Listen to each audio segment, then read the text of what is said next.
introduce our esteemed guest speaker, Mr. Rajaneesh Kini, sir. With over 27 years of experience in IT and engineering, Mr. Kini has led transformative work across healthcare, communications, industrial systems, and technology platforms. Sir is currently the Chief Technology and Operating Officer at Neurealm, where he leads AI-enabled solutions and delivery transformations for a global team of 4,000 engineering experts. In his previous role as president and CTO at Cient Limited, he shaped the company's tech strategy in cloud data, AI-embedded systems, and wireless networks.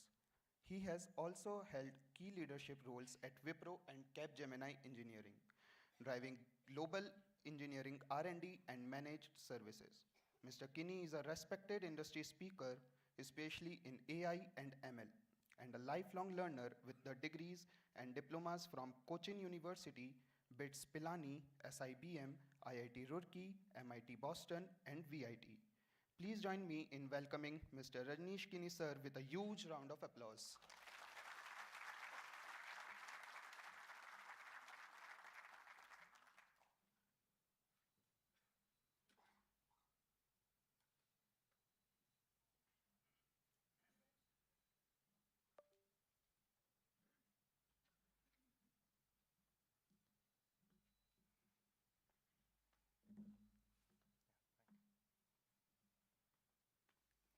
Good evening, and first of all, congratulations to many of you. I heard you are here for the second week in the campus, so it's a proud moment for all of you to be here and learn from one of the best institutes. And I think this journey of 2 years is going to bring in a lot of new experiences and learnings for all of you. So all the very best for a good start, and make best of the next 2 years so that you become real good management experts at the end of these 2 years. Congratulations again. Yeah. So I have about, 45 minutes or 1 hour? 45 minutes, okay. Yeah, so there are quite a few slides and quite a few items that I can talk about, but I'll probably focus on 3-4 areas during the discussion today, right? And considering your background, where you're coming from, probably some of them will make sense, some of them may not make sense, so we can ask some questions. So please feel free to ask questions through the discussion or towards the end as it makes sense, right?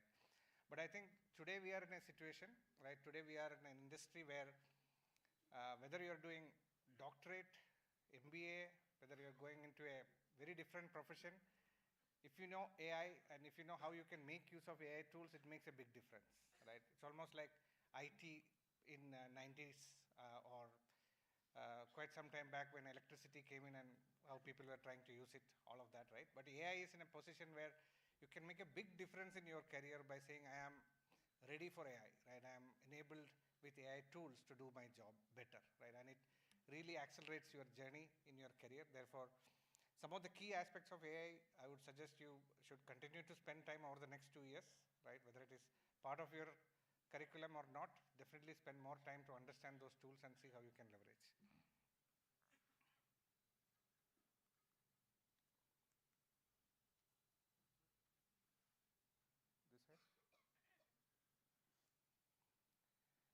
So I want to focus on the 4 impacts as a business student, right? All of you are business students, I'm assuming here, right? All of you are business students. If that's the case, the 4 areas that you should really think about in whatever function you're going into, whether you're going into a finance function or an HR function or marketing function or any other function when you specialize in, 4 areas are how can you use AI tools for improving cost and operational efficiency, help with the better decision-making process, right? How can you make your decisions better and faster? How can you improve customer experience and bring in new innovations using AI insights or data insights? And finally, the risk management aspect. So I would say there are probably 7-8 elements that you can pick up, but I'm going to focus on these 4 areas today, right? And touch upon some of the examples through this 45 minutes.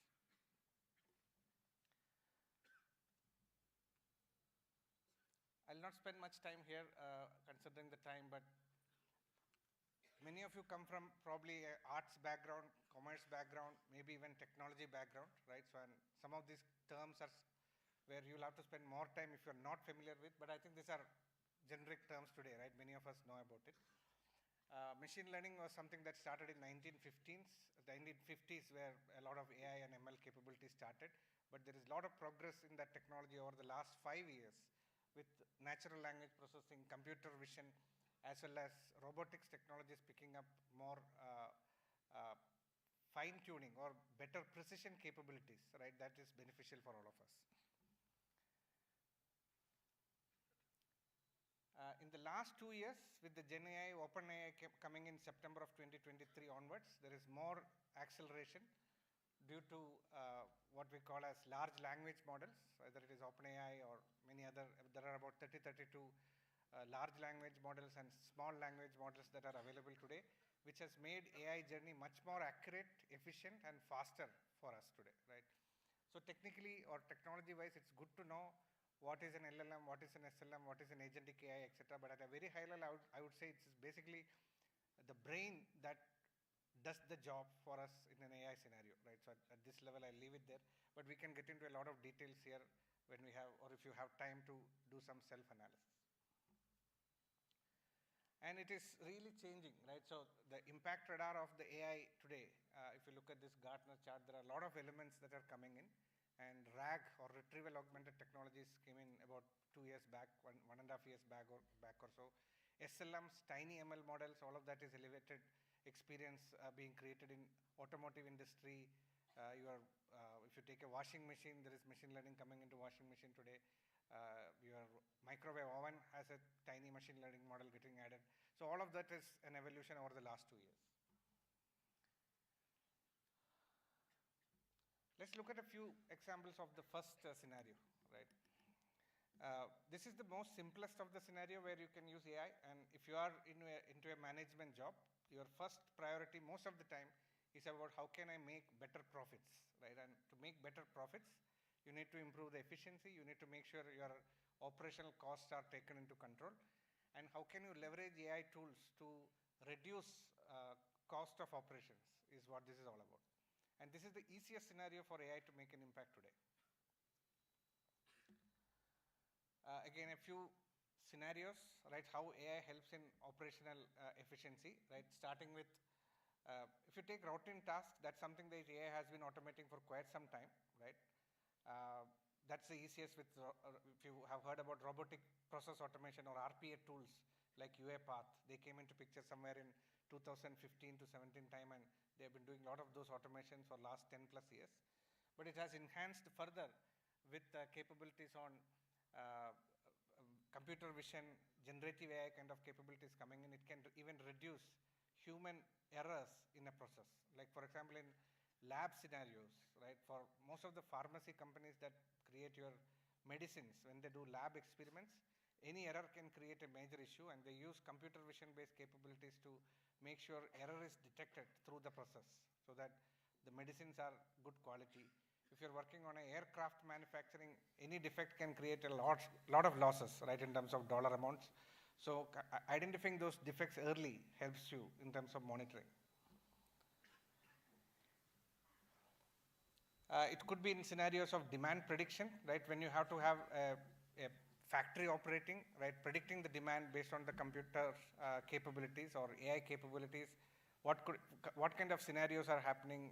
It could be a weather change. It could be a user experience change that is in the industry. Demand variations can be predicted. Accordingly, you can manage the inventory in an environment, right? So that your cost of operations for storage of the inventory, the creation of the inventory itself, the manufacturing of the inventory itself can be managed in real-time basis. Transport optimization is the most optimal scenario. I think all of you are aware of Uber and others. How do they identify the right routes? But there is much more complex logistical automation that's possible with AI, which is leveraged by likes of Amazon, etc. The last part of the operational efficiency is on the customer support side, right? And this is an area where my current company, as well as the previous companies that I worked on, where you're doing IT operation support, or whether you're doing a factory operation support, customer care applications can significantly benefit from AI-enabled chatbots, AI-enabled contact center products, etc., right, to reduce the cost of operation. This is an example of Neurealm, right, my current company where, as mentioned in the introduction, we have about 4,000 people supporting global customers across the world. And we created this product called Zero Incident Framework, or ZIF, which kind of leverages AI capability to reduce the cost of maintaining an IT operations for a large enterprise, right? It could be this campus, it could be a large manufacturing enterprise. But how can you detect issues that can come up in a IT environment, right? Maybe a network is going down, maybe your Wi-Fi is not working in advance, right? Proactively, and make sure those are fixed even before users come to know about it, is what we are using this for. It's operational with close to about 100 customers across the world today, and we have been able to generate almost 40% cost savings with this tool for our customers. It reduces the number of defects, it reduces customer experience related issues where you feel, okay, I have an issue with the network, because before you come to know about the issue gets fixed. We have also enhanced this to some of the new capabilities, right? So which is agentless auto discovery, right? Which is, if this tool is put into a network, it can identify what kind of systems are available in the network, what kind of assets are in the network. It could be your computers, it could be your routers, it could be larger servers, but it gets into those systems, identifies what's happening, and then continuously monitors the performance of those devices/servers.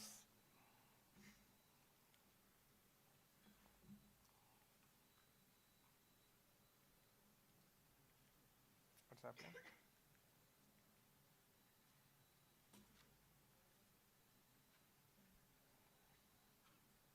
No? Can you do it manually?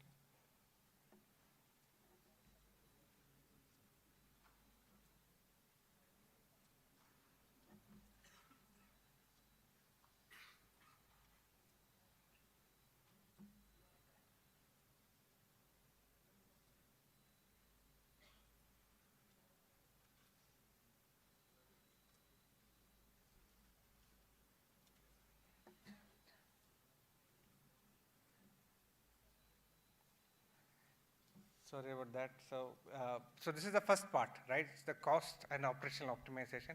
And it's the simplest scenario which you should always use.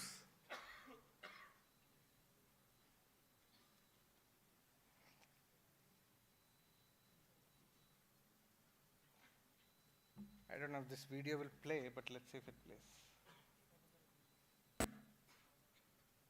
Yeah, let's just, no?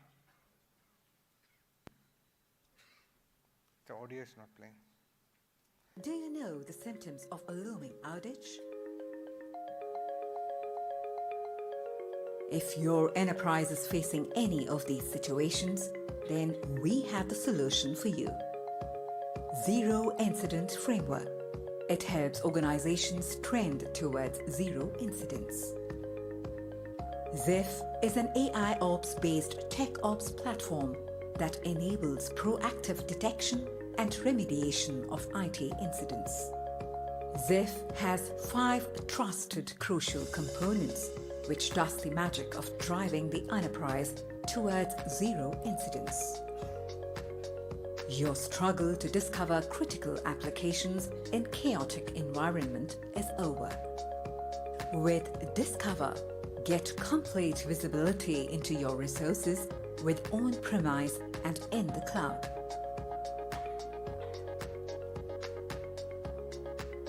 With Monitor, you can proactively monitor and resolve performance issues across your infrastructure before they impact end-use productivity.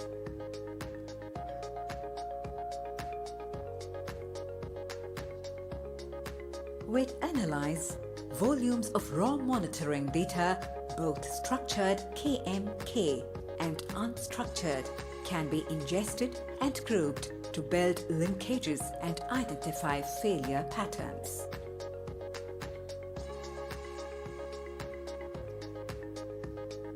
With Predict, you can forecast system behavior and identify potential performance degradations which could be leading to future application failures.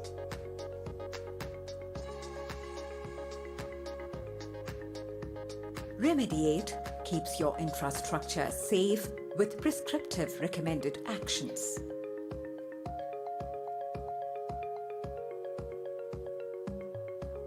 Seal interdependencies across your infrastructure and applications and run a stable, predictable environment with zero incident framework. Experience the power of AI-led automation through ZIF.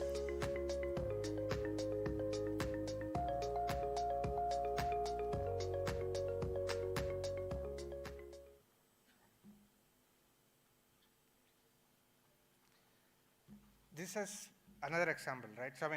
So look at any operational situation that you will face where there are more routine tasks to be performed, monitoring to be done, eyes on the glass kind of environment. All of that is leverageable here. But if you look at another scenario here, Walmart, one of the large warehouse-based, retail company in US, right, as you know, uses AI for all kinds of logistics inside their organization, right? It is about robotic-based automation, right? So where you can move material from one facility to another facility without any human involvement.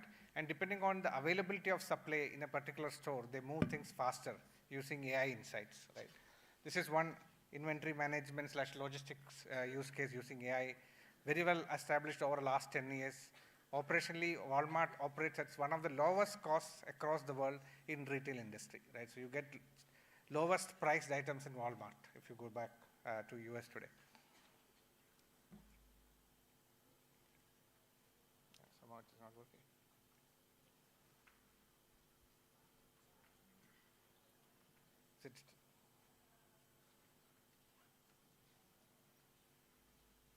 Is it just hanging or something?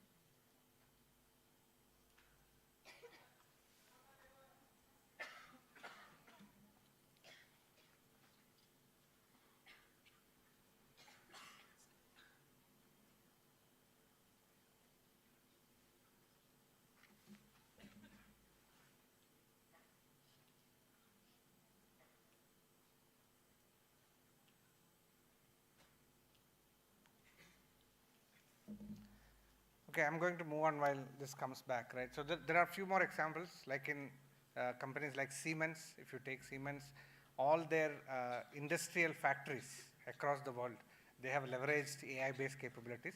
The best example is another example from ABB, where ABB has at least 3 factories in the world, one in China, one in Europe, one in Australia, where absolutely zero human presence is there in the factory. The entire factory works with nobody inside the factory.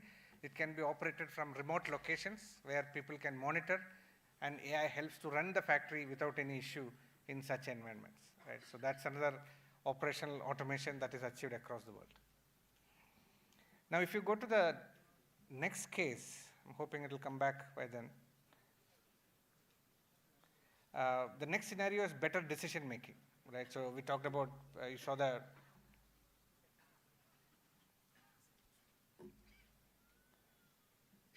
So in case of decision making, right, so what are we talking about?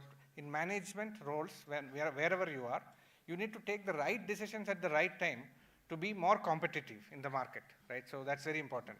And how do you leverage real-time data right in your fingertips to make those decisions is where AI comes into handy situation.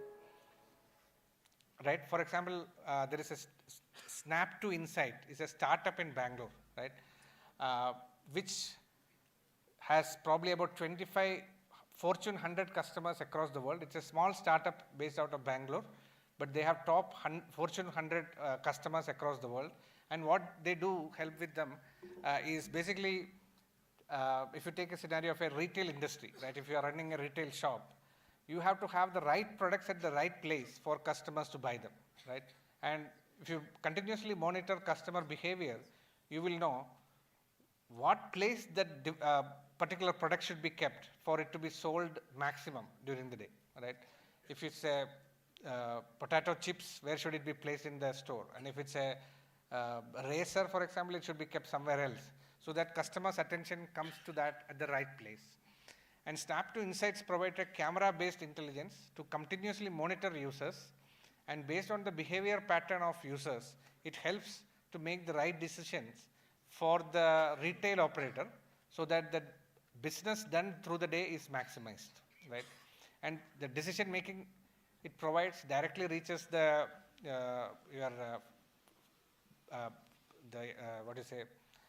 store owner or store manager, who can take the immediate actions to move the goods from one place to another if it's a manual scenario. In some cases where the completely automated retail stores, things can be moved automatically depending on during the morning day what should be displayed in the front of the store, during the afternoon or evening what should be displayed in front of the customers, etc. So, completely rebooted. Huh?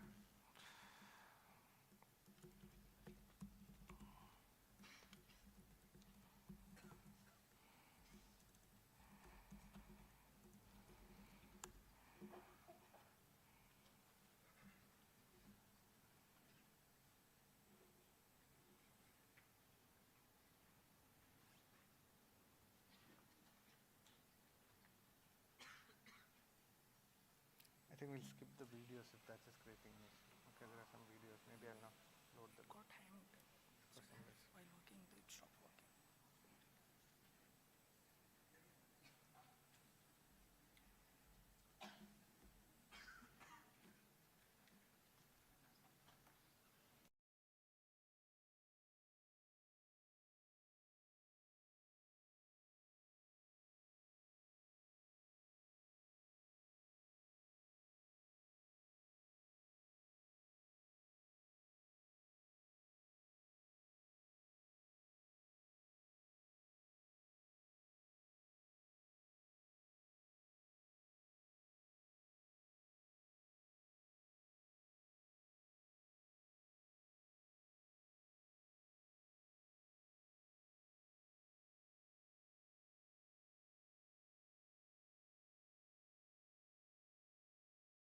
Key for as a management owner of an organization, enterprise, factory, or whatever. Another example I want to quote is mining industry, right? So in my previous role, right, with the mining industry in Australia. So mining industry, what happens is, if you don't know about the mining industry, there is a lot of raw materials collected from mines, right? And then it has to go into a processing plant where you have to kind of put it through furnaces, process it. Maybe there is a lot of chemical reactions, and then you get the final output, right? It could be carbon, it could be steel, or whatever you are getting, it gets processed through that entire process. And through this process, the cost of taking it from the mines to getting the final ready material, there is a lot of operational cost, right? There is a lot of electricity, there is a lot of sometimes coal, right? Various other things that are required to operate the furnace. And if you, oh, okay, it's back. So if you do the right decisions through that process, you can reduce a lot of cost, a lot of wastage, and make sure you're taking the right decisions through that process. And this is where the insights which are monitored using an IoT-based system really comes handy. So a lot of data processing happens, actionable insights are generated, and those insights are passed on to one human individual, or could be a supervisor or manager, to make those right decisions.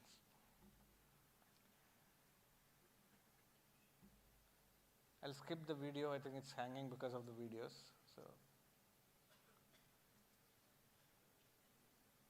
So this is the example that I was quoting earlier, where a platform called advisory platform was created for mines, right? So where the furnace operator can continuously monitor and take the right decisions, and it keeps throwing, okay, maybe you should reduce the heat a little bit, your improved quality of carbon output will be received, or you should reduce some other ingredients that are going into the furnace, etc., etc.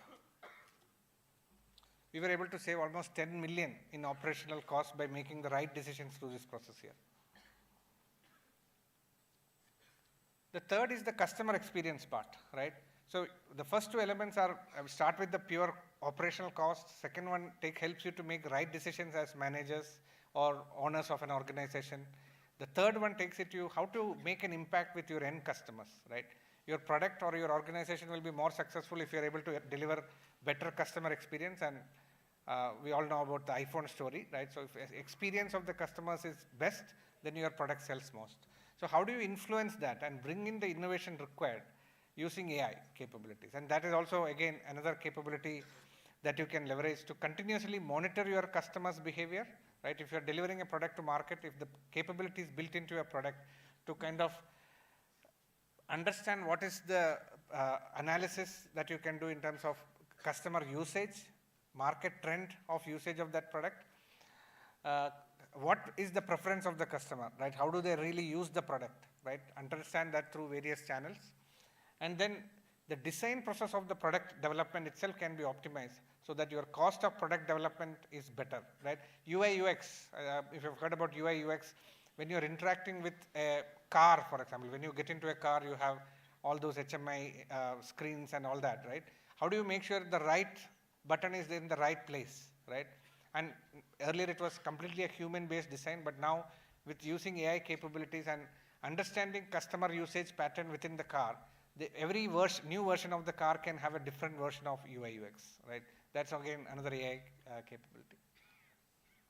You can do rapid prototyping, right? In the post-COVID world, including the COVID vaccines that were generated, and after that a lot of other products used AI capabilities to quickly turn around products and try them out, right? And that really helped to reduce the time period required for launching a product. If about 10 years back, if a car used to take from design to manufacturing close to 3 years, now a car can come to market within 12 months, and that's again accelerated manufacturing. You can also use it for market position enhancements, right? So how can you understand customers, like for example, this is more in your fashion industry, right? Or if you're in Amazon retail selling, when you're selling the product, what should be your positioning with customers and what do they look for in your product? You can quickly get feedback and AI can help you to fine tune that as well. In targeted marketing, something that you will learn through MBA process, I am assuming that it will come through, right? Where you understand how to personalize a product for customer and identify the target marketing positioning for that product, right? Again, AI, there are quite a number of tools that can help you with improved customer engagement, creating a competitive advantage by analyzing how other products are used and what is missing in other products, etc., etc. Most of you use a credit card, but if you go into US MasterCard industry, right, MasterCard is a big solution there for credit card, and they have applications that are driven by MasterCard, while in India you will see most of the credit card applications are driven by bank, right? In US you have MasterCard or Visa driving those mobile applications, right, which can give you a different experience altogether, right? They were able to really improve the usage of MasterCard-based cards, right, MasterCard solutions, much more using AI-based capabilities in US. Another example is a farm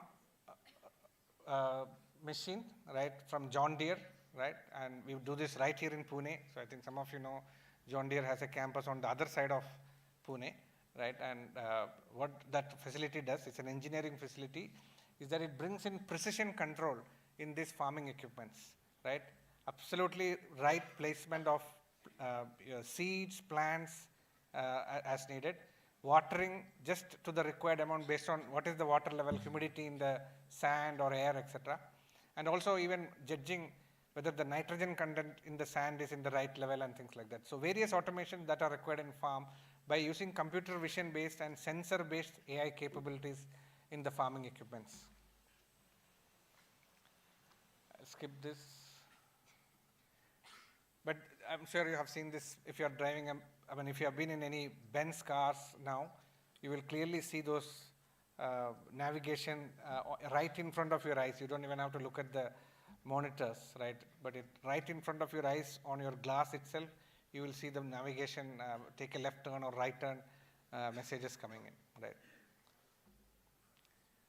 The fourth scenario is improved risk management, right? So we talked about operational cost reduction, better decision making, right? We talked about customer experience improvement, and any organization cannot be successful if the risks are not managed, and that's the fourth one. The biggest threat here is security related threats, right? Our organization today manages security operations for a lot of customers, And the number of new issues that comes in security are too many, right? Somebody is launching a new ransomware somewhere every day, right? There may be many in every minute. So AI is the only tool that can really monitor those new ransomware coming up in the industry, understand what that means, and how to detect those when those attacks are coming to you, right? I mean, if you're an Airtel user, you saw Airtel launching an app recently where using AI, they have figured out if it's a, what do you call, junk call, right? I think they call it junk call, or somebody who is trying to repeatedly call many people without having that number in the phone book, right? They have figured that around. It shows a red color. You may be using the true caller for quite some time. That also works based on AI-based principles. But a few other scenarios in business scenarios, right? You have a lot of data silos. You have a lot of gaps in your data when you are operating in enterprise. You won't know what's happening in the enterprise in every corner of whether it is this campus or a factory. But AI-based monitoring, AI-based data observability can really help you to solve that, right? So this is an element of AI where it reduces unwanted expenses, right? And this could be credit risk analysis, right? If you're a bank and if you are giving credit to various users, based on their social media analytics, based on their usage patterns, based on various history that is available, can you quickly predict, say, how much is the risk of giving credit to this particular user? Or it could be a business enterprise, right, where you have to take some, between two business enterprises, when you're doing business, there is a credit risk as well. So there also AI can help analyze that.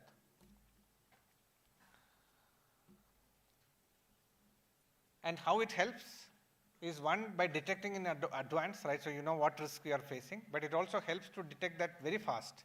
A human involvement might need 3 to 4 days to see that, okay, this is a phishing attack or there is an issue here, while AI-based solution can do it in seconds, right? So therefore, the warning and the alertness becomes much higher. The good thing about AI is that while human capability for a lot of cognitive capabilities are very high, AI can process the data much more faster for a much bigger estate, right, which is not visible to a normal. Playing chess is different from monitoring a large 200-acre environment where AI comes in better than human intelligence. This is a banking scenario where Race Bank, global bank, using AI-driven risk management, they were able to significantly improve their losses, right, and bringing almost reduce fraudulent transaction by almost 45% over a period of 12 months. So at summary level, right, again, we talked about this. First is leverage it, whatever you are doing. This could be your personal day-to-day activity, or it could be your role in an organization, it could be your next 2 years. How can you increase efficiency by using AI tools? If you're doing an Excel or Word document, can you use AI-based capabilities to do that faster, right? Enhance decision making, right? When you're making a decision, right? I mean, today, if I have to make a decision between 2 universities, for example, right? There is no harm in looking for data based on AI and compare those data based on AI-based inputs, right? And it's readily available tools, right? So you can do that. If you have to choose between, let's say, marketing and finance sometime in your career, right? How will you do that, right? You can use AI-based intelligence rather than searching for a lot of data, because now it makes a little more knowledgeable and with the metadata available for you to do further analysis on that data. We talked about customer experience and risk part as well. A few examples for many of you who will go into maybe an HR specialization in MBA, right? These are more real-time scenarios or real functional scenarios, right, as examples. In HR, you have to do a lot of workforce planning, right? If you have 2,000 employees, like our organization has 4,000 employees, workload on people varies. Some people come down, for some people it goes up. And you need to be able to allocate the right resources at the right place, right? If you don't allocate the right resource at the right place, it creates a lot of efficiency issues. And AI can really help in making the decisions and allocating based on a resume of the person versus a job description, who is the best fit to do that, and also the productivity of the person. If it is tracked, then it can help to allocate that better next time.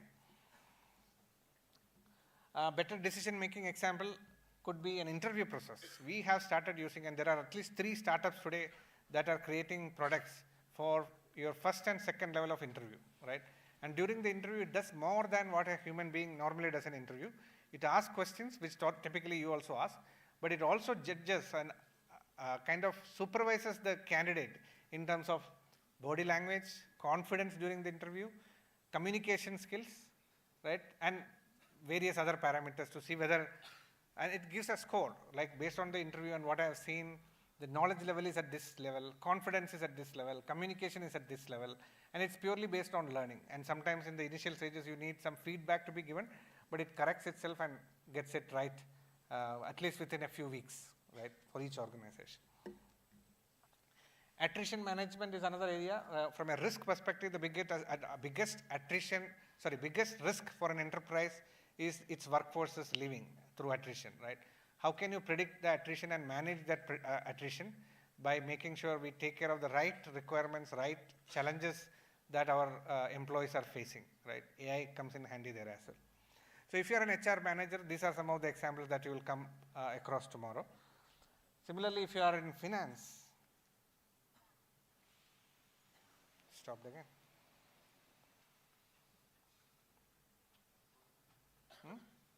Yeah, okay.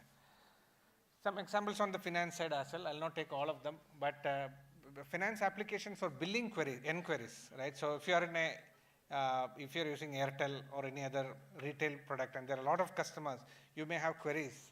And today you have a lot of mobile applications where you can directly ask questions and get immediate answers, and those applications are AI based, right? It helps on your finance side.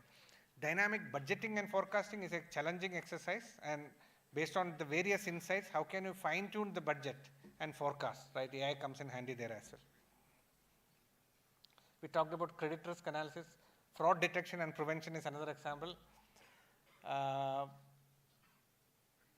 Identifying the right investment area is another one, right? Which is AI-based intelligence. A lot of venture capital investments today are happening based on AI-based insights.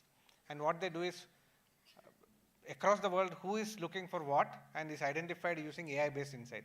It could be Google Analytics or other sources to identify where they should invest their money. Some of the companies, some of the organizations that are available, you can probably do some research on this later on as well. Like I can pass on some of PDF document around this. The right side shows some of the examples of the companies, right, in each of the areas, what they have done, and what is the strategic benefit those organizations have arrived at, right? And these are probably use cases or case studies that you will go through your 2 years here as well in the coming 2 years. Some of them are very well-known organizations. Amazon, right, for marketing, right? Amazon really listens to you and uses AI to position the right product in front of you at the right time, right? So that's one of the capabilities. Spotify, which many of you use, uses AI to understand your usage pattern and fine-tune that. Dark Trace is an interesting cybersecurity solution for threat detection and response using AI, right, to understand any change in behavior patterns and accidental issues that can be detected much faster than humans, right? So that's another one.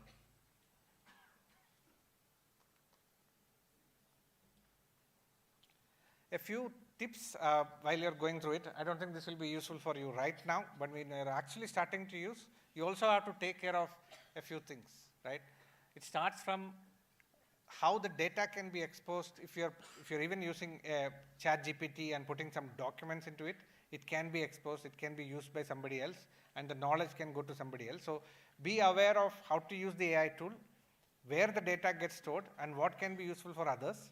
Competitive intelligence is important, so AI tools can help you with that, as well as can create some issues with that as well. So be aware of that. And there are a lot of standards and guidelines available, so any applications, any strategy implementations that you are doing in your real life, make sure you follow and strictly adhere to some of the standards available in the industry. And there are industry standards depending on geography, right? If you are in US, Europe, or India, in India also has come up with a lot of AI standards now. And also based on industry, healthcare versus finance, there are various industry standards that you can leverage. Okay, so the summary is the 4 elements that we talked about, and how can you use that in your day-to-day life, day-to-day experience, as well as your management roles going forward for enterprises. But at the same time, make sure you balance the investments, because one of the things that you will also hear is the minute you hear AI, a lot of organizations, if you are coming into an organization as an AI leader, people fear about their job, right? So you have to be empathetic about it. But the reality is that it's almost like IT sometime back, right? If you don't know how to use AI, you get outdated. It's not like you're losing a job, but if you can't do AI-based work, you become less effective, less competitive compared to somebody else who knows AI. So therefore, each person should learn AI and try to improve his or her productivity by 30 to 40%, and that's a must do in the coming scenario. Okay, I hope that was useful. I'm happy to take any questions if there are any, or I'll leave it to the team in terms of next steps. Thank you.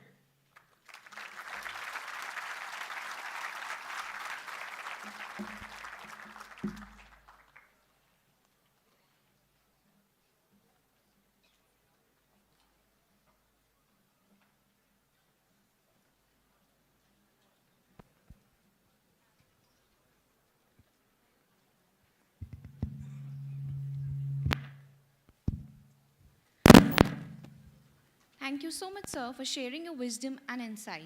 The floor is now open for a question and answer session.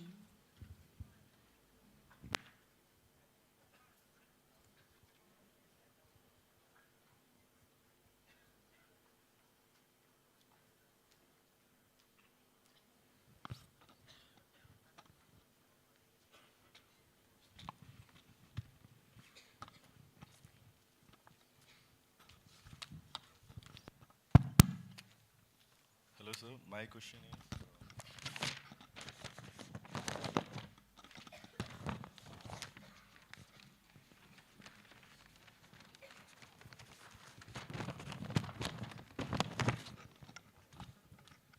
so how long do you think that AI will fully replace? Hello, can you hear me? Yes. Yeah. So how long do you think that AI will fully replace customer service agents, as it is capable of giving generic answers, but it somewhat fails when it comes to like specific solutions if it's some new query? Yeah, okay. First question, I don't think there is a situation where we are looking at least in next 30 to 40 years, where customer agents or customer support agents will be completely replaced, but the number of required agents will reduce, right? And today I can say about, if you need 100 people, 5 years back, you can probably do it with 70 people, while those 30 people's job is supported by an AI agent, right? So you have an AI agent running next to you. The contact center products are enabled with that AI capability to help you answer better. So you can solve it faster, and therefore maybe it will get to about 70% efficient from current 30% efficiency. But you still need human intelligence, because there are scenarios AI can only do so far what it has learned over a period of time, right? So it has learned. And there are scenarios that comes in new all the time, right? Whether you take generative AI or other things, which is, the name says generative AI, but the generation is also based on what it has learned and not completely creative, right? Especially in a artistic way, it can create something completely new. It can create an image. It can create a document which is completely new. But when it comes to a contact center answer, if that scenario has not come in, it can never create the right answer. It can create a wrong answer, but cannot create it.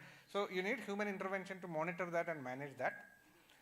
I think where AI can really replace jobs is when you have very protected environments or completely unprotected environments. Protected environments are like a closed factory room, right? So where, like the Chinese factory that I was talking about by ABB, where there is no harm, even if it makes some wrong decisions, and it's completely automated with AI.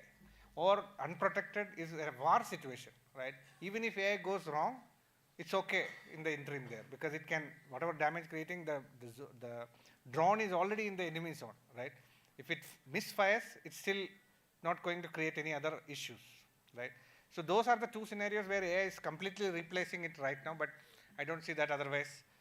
Your second question was general versus narrow situations, right? So narrow AI is very much there right now. I think the bigger problem is on, so if you look at specialized problems that are getting created, you can, using LLMs or now the small language models, SLMs, you can specifically train AI models to address those kind of scenarios. I would say the efficiency on narrow AI, which is what we call right now on the small, specifically trained on playing chess, right? That's called narrow AI, right? Or specifically for solving customer support problems in a Avaya or in a Cisco, right? In those scenarios, you can really train it to the efficient level needed. I would say the efficiency goes up even up to 95% in such cases. The general is where we have an issue, right? It is still not ready for the complete general AI. I hope that answers your question. Yeah. Yes. Sir, I have a question here. Here, this side. I don't know where it is. Sir, Okay. here. Yeah, hi. Yeah. Sir, what kind of skill shift can we expect in the AI-driven world? Yeah. So I think if you take IT industry, I'll start with that and then go to other industry. A lot of people were very focused on languages. Like I'm a Java specialist, I am a C++ specialist, right? That was the focus for last 20 years or so. And we used to specialize more and more on languages. Now the time has changed, at least in last 2 years. If you're a good programmer, that is what matters, right? If you know Java and you have done a lot of good programming in Java, there are enough tools to help you do programming with a completely different language which you have no idea about, right? It can help you. What matters there is your problem solving skills. What matters there is your ability to do a bird's eye view of the problem and solve the problem, right? Rather than saying, oh, I know language and therefore I know syntax. Knowing syntax does not matter now anymore. It's almost like you can make grammar mistakes while writing an email and ask AI to correct it. Similarly, you can make any number of issues in your code, but AI can correct that in milliseconds, right? So it's not about syntax, it's not about grammar, it's not about the minute details that we were worried earlier. That is taken care by AI. But the knowledge level required goes one level higher in terms of problem solving skills, in terms of ability to look at abstract level problem, right, at a higher level, right? In terms of showing empathy, right? That's another scenario where humans are definitely much better than AI today. So these are some of the soft skills, right? Where you're trying to understand the problem and solve it using AI becomes your capability, rather than you trying to solve it end to end, right? For example, I wrote probably about 3-4 blogs in the last 6 months. Earlier, I had a thought process, I had to write down, then I had to sit and create a Word document, write line by line, and correct it over a period of time, right? Versus now, you have an initial thought process, you pen down a few things in the Word document, and then using AI, you can expand that, get the grammar right, a lot of other things which a tech writer used to do, you can do it. So I think the skill level varies now, right? Your skill level needs to be one more level higher in terms of getting, it's not just about technical skills, it becomes more of what I call as top, right? Technical, operational, and people skills, right? So your skill needs to be polished on all 3 levels.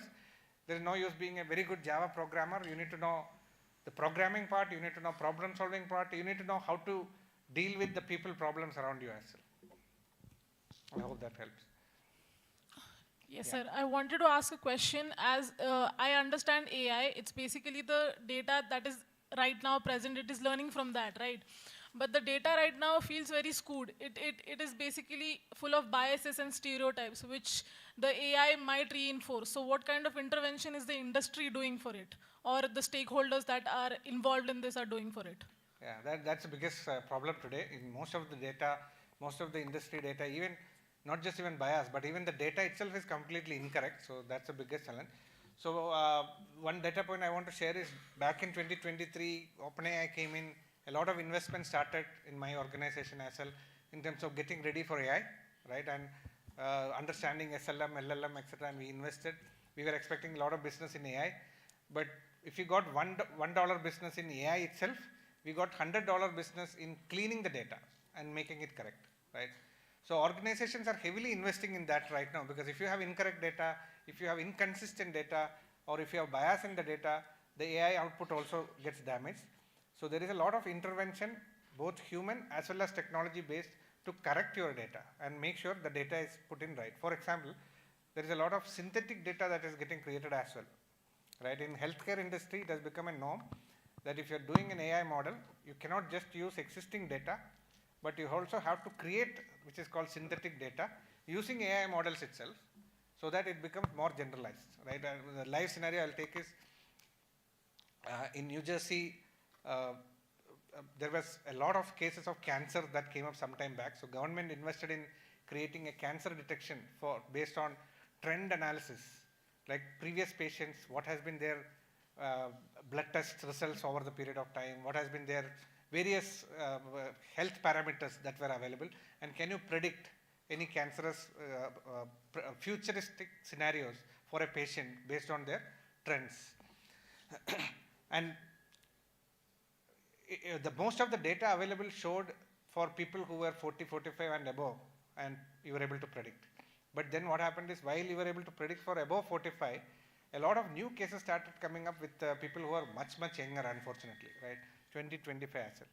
So again, there was a lot of synthetic data created based on if the pattern of data is like this for people who are getting cancer in 50s and 60s, what could be the pattern for who are younger, and what could be the scenario, and those data had to be created to convert and stop that data issue. So there are a lot of approaches being created, but I don't think there is one single solution yet, and I don't think we have fixed that issue yet as well. So it will continue to be a challenge for next 3-4 years.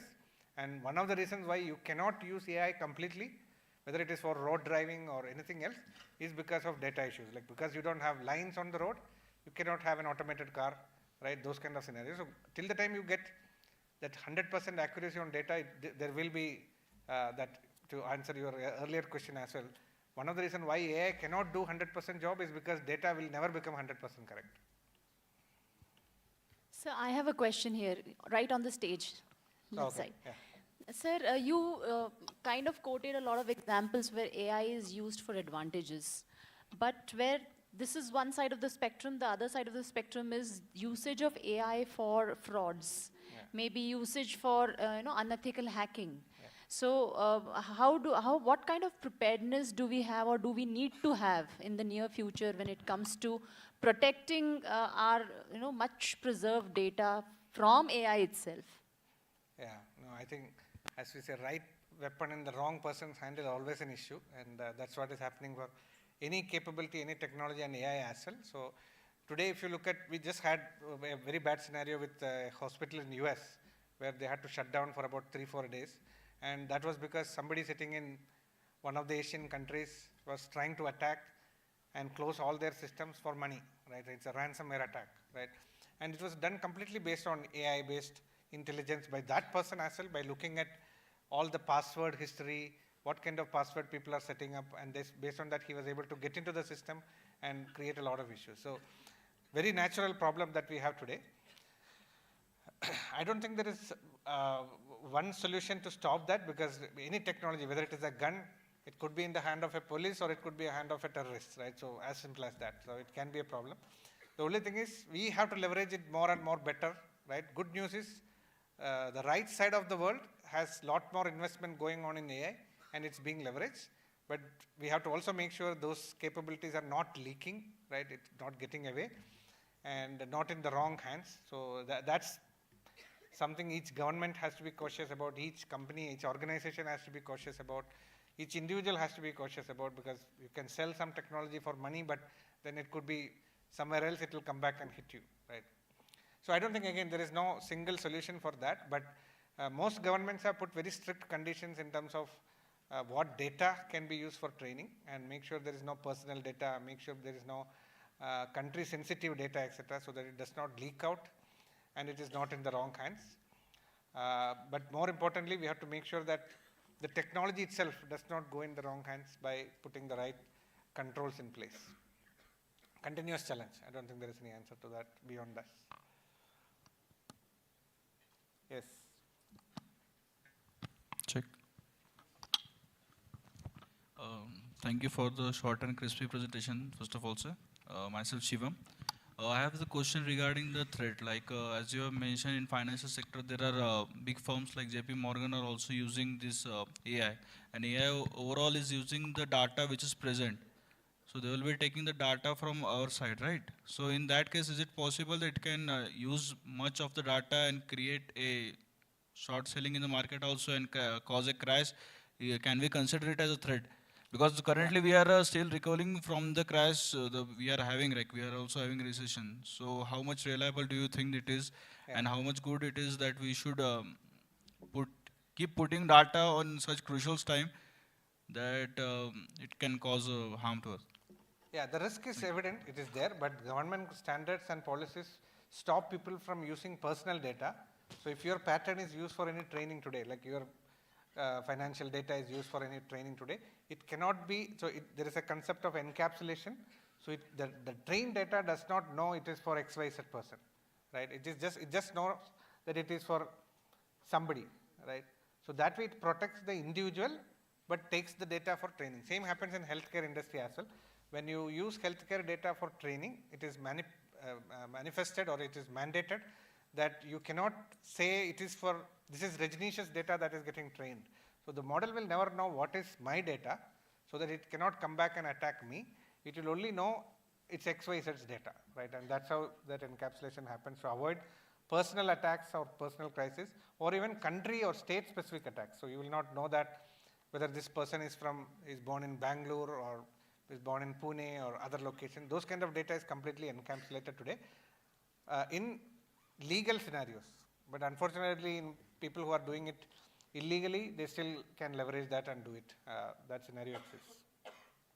So I would say the data is the cash going forward. So be careful with your data, right? So it can be used in any ways, right? So whether it is your simple password to your other transaction data, etc., be extremely careful anyway, because irrespective of policies, standards, and constraint, there could be misuse. Due to time constraint, this was our final question. Thank you. Thank you, everyone.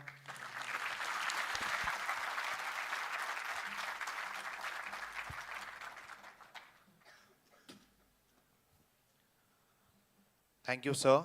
I now welcome my fellow student managers, Gaurav Chaudhary and Shruti Sharma, to present a memento to Mr. Rajaneesh Kini, sir, as a token of our deep appreciation.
May I now call upon Student Manager Karishma Keshwarwani to propose the vote of thanks.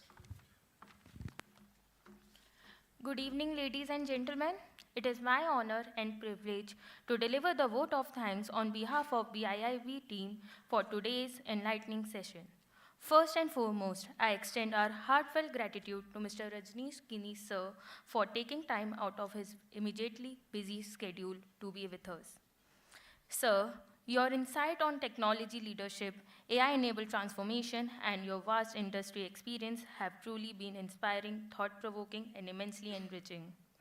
Your journey spanning over 27 years across globally renowned organizations is a testament to the power of continuous learning, innovation, and leadership. Sir, the knowledge you have shared today, especially around the future of AI, delivery transformation, and engineering excellence, has undoubtedly sparked new thoughts and aspirations in all of us. Sir, explain how AI is getting used in various industries through real-life examples, and also how AI is useful for different business functions for acquiring strategic advantage. We are grateful for your presence, your wisdom, and your generosity in sharing both your professional learning and personal experiences. Your words will resonate with us for a long time and will surely motivate us to strive for excellence in our respective domains. Once again, thank you, sir, for gracing us with your presence and for delivering such a valuable address. Thank you all for being a wonderful audience.